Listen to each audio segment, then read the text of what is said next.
Oke, selamat datang semuanya. Kali ini kita akan bedah sesuatu yang cukup fundamental. Sebuah kritik tajam terhadap demokrasi, tapi dilihat dari kacamata Al-Quran. Dan ini bukan cuma soal politik praktis loh. Ini lebih dalam dari itu, menyangkut argumen dasar tentang peradaban itu sendiri. Nah, pernyataan ini provokatif banget kan? Demokrasi sejak lahir sudah cacat. Tapi ini bukan sekedar slogan emosional. Justru ini adalah pintu masuk ke sebuah argumen filosofis dan historis yang benar-benar dalam yang bakal kita urai bareng-bareng. Jadi, pertanyaannya, apa sih cacat yang dimaksud di sini?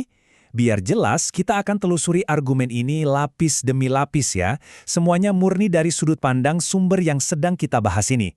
Oke, kita langsung mulai aja. Oke, bagian pertama, cacat sejak lahir.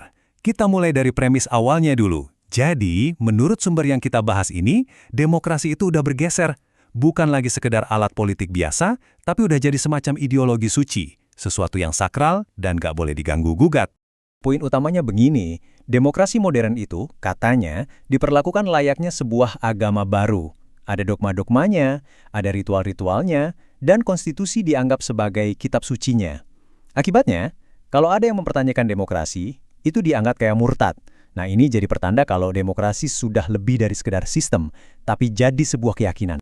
Nah, untuk membuktikan klaim cacat bawaan tadi, sumber ini ngajak kita mundur jauh ke belakang, ke akarnya langsung. Eksperimen demokrasi pertama di Athena kuno. Di sini letak ironinya, menurut sumber ini. Demokrasi, yang artinya kekuasaan rakyat, ternyata dari awal justru nggak mencakup semua rakyat.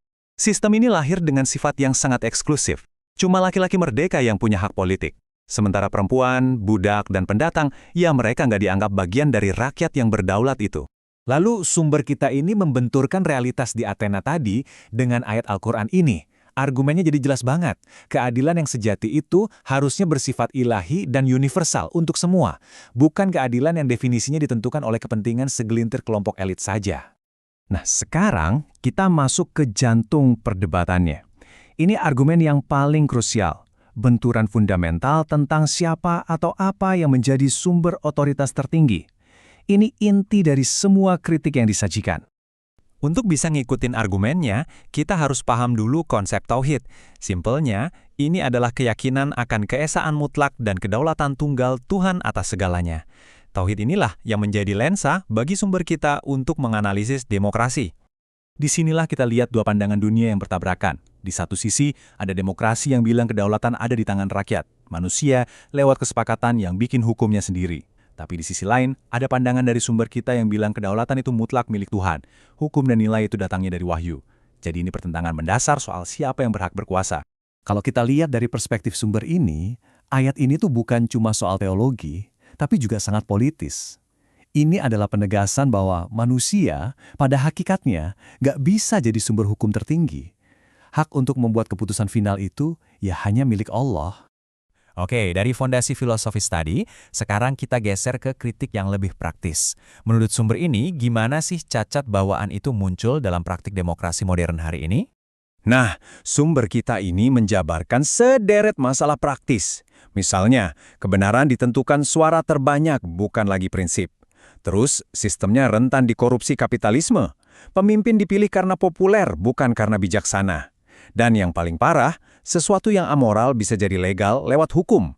Semua ini dianggap bukan sekedar bug atau kesalahan kecil, tapi konsekuensi logis dari fondasi sistem yang keliru sejak awal. Ayat ini sengaja diangkat untuk menantang langsung prinsip kekuasaan mayoritas dalam demokrasi. Argumennya sederhana, tapi tajam. Kebenaran itu bukan soal jumlah. Suara mayoritas tidak otomatis sama dengan kebenaran. Jadi ada satu poin penting yang perlu digarisbawahi. Sumber kita ini nggak menolak konsep diskusi atau konsultasi, yang dalam Islam dikenal sebagai musyawarah. Bedanya tipis tapi krusial.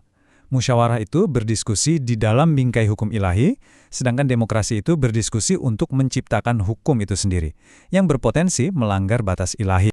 Dan sekarang, kita sampai di puncak argumennya, kesimpulan akhir yang paling provokatif. Sumber kita ini pada akhirnya membingkai seluruh masalah ini bukan lagi sebagai isu politik, tapi sebagai isu keimanan. Konsep pamungkasnya adalah apa yang disebut kemusyrikan sistemik. Ini adalah kritik teologis yang paling dalam.